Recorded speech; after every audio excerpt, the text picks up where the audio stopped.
What's going on, everyone? Welcome to Trucking with Old Snapper. If you're new here, smash that like and subscribe button. It helps me out, helps the video out, all that kind of good stuff. In this first section of video, you're going to see this forklift driver, or SkyTrack driver, or whatever you want to call it. He just barely taps my truck, man. He dented in my bumper. I figured I'd add that in here. But we got the bumper fixed, and it's all good. And as you can see, my truck is dirty as hell. You know, I was sitting here thinking as I was waiting on another load, and I was like, you know, you got to be a little off your rocker to want to drive trucks. You know, nobody, I don't think anybody in their normal mind or right mind would want to be in a box smaller than a bathroom riding around the country. You know, and got to thinking about what forms us to want to be that type of person. You know, what forms us to make this the type of job that we'd want to do for most of our lives or all of our life, you know, or part of our life, right? So, you know, it's almost like signing up to go to jail for nothing. And it got to me to thinking about my mom and different things like that.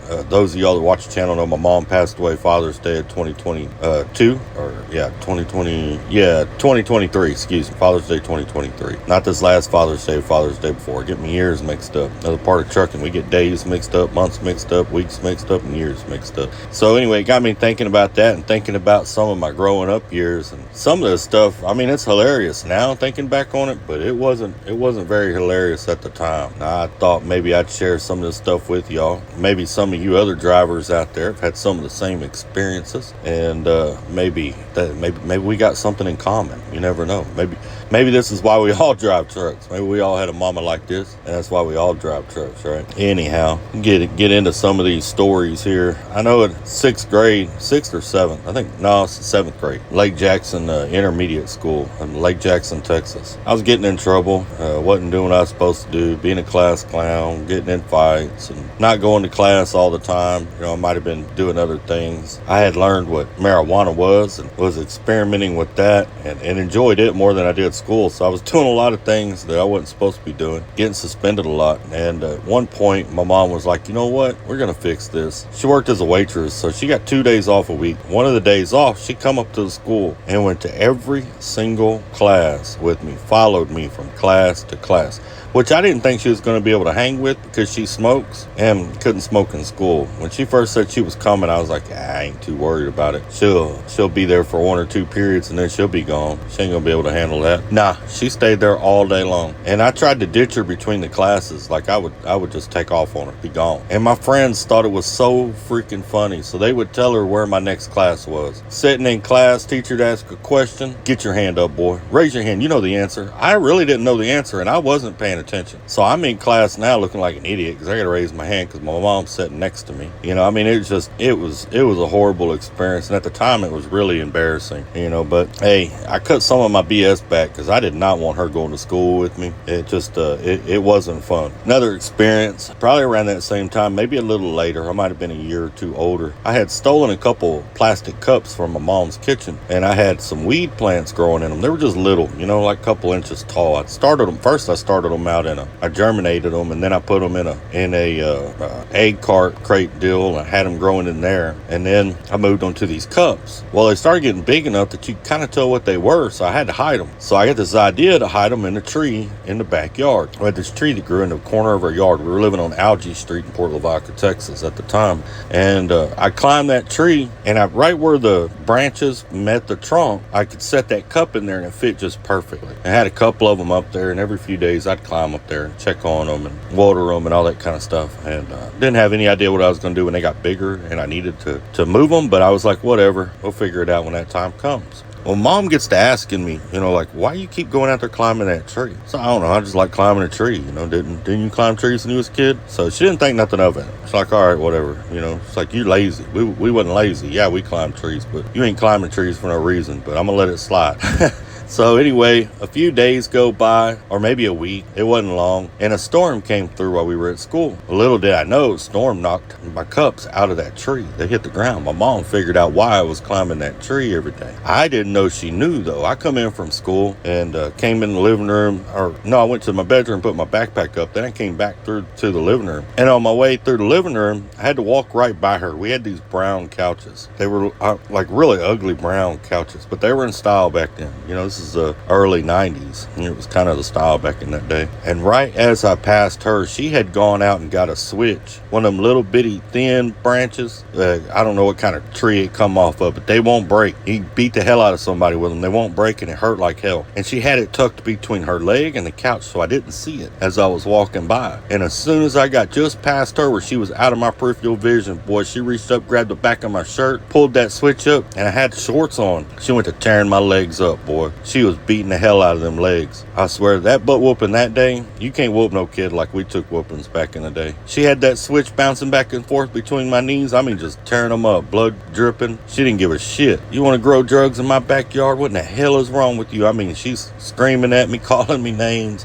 and beating the hell out of me with that switch, and I was steadily running, trying to get away from her. I ended up tearing my shirt, trying to get away from her. I think I even broke the screen door, because I had tripped and fell at one point, and I was crawling, trying to get up out that screen door, trying to get up out of that house. Boy, I was taking a hell of an ass whooping that day. That was a bad idea. And then I was in high school. It was right before I quit school. I had a little girl I was dating. It ended up being my son's mother, Patricia. And Patricia used to come over to the house and see me, and my mom was hardly ever there. She was gone all the time. At this time, she had already left the guy that was raising us, and she was dating the guy she ended up married to, and stayed with until she passed away. But she was seeing him, so she was hardly ever at the house. So me and Patricia was a little older. I think I was 15, 16. I might have been 16. Patricia was 23 or 24. You know, there's a crazy story that goes behind that. She actually was with the dude I bought my weed from before me, and you know. Anyway, long story. We'll get into that another time.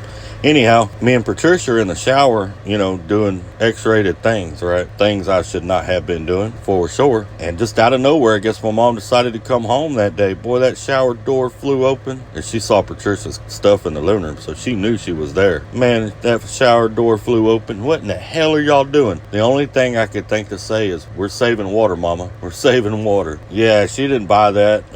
Patricia wasn't allowed around there no more. Shortly after that, she came up pregnant, and we ended up living together and all that kind of stuff. But like I said, that's a story for another day. But that's one of the stories my family still tells to this day about the day me telling Mom we were saving water. That's the only thing I could think to say, you know. I mean, she already knew what was going on. I couldn't say it, you know. It's my mom. Anyway, and then around that same time frame, I was working at Skillet's restaurant as a waiter, but I had picked up kind of a side job selling weed and crack, right? Crack was a big thing back then. It's the early 90s, mid-90s. Crack was a big thing back then. So I'm selling weed and crack, and I got it. Like I said, my mom was hardly ever around, and she never got in my bottom drawer, ever. You know, and we pretty much did our own clothes and stuff like that. So I got this weed and dope hid in my bottom drawer, the very bottom one. My mom had a bad back. She didn't like getting down there. So even if she did come by and decide to clean up the house or do a load of clothes and put them up, she never got down there.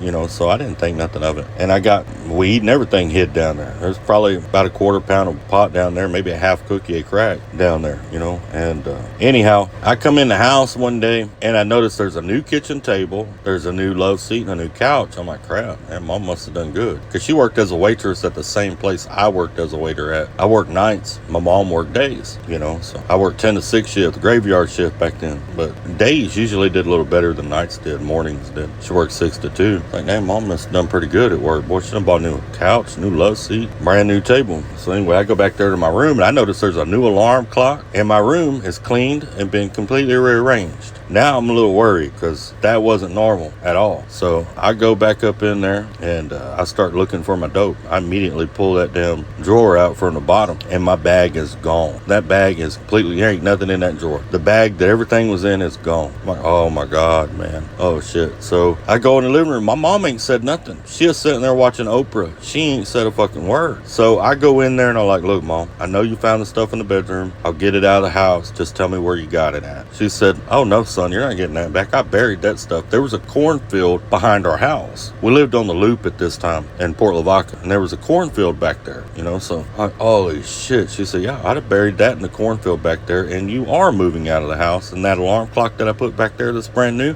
that's your alarm clock, so you can get up on your own wherever you move at and make it to work on time. Since you want to do grown folk things, you can go be a grown folk somewhere else. I'm like, oh my God, man, this is fucking crazy. So I'm back there walking through the cornfield trying trying to find the freshly dug spot, trying to figure out where my mom buried my dope at. Can't find it. It's like, shit, well, I gotta move out. She's already come back there, yelled at me a few times that I gotta go. So I go back in the house. I start gathering my stuff up, and I'm looking for my money. My money was hid in my socks. I used to take that money and roll it up, and I would put it in my socks, and all my money is gone. Now I got a real problem because the dope that's in the bottom drawer is not paid for yet. So when I realized I wasn't getting it back, I was going to use the money I had hid to pay for that dope, get me some more dope, and go rent me a place, go find me a place to rent.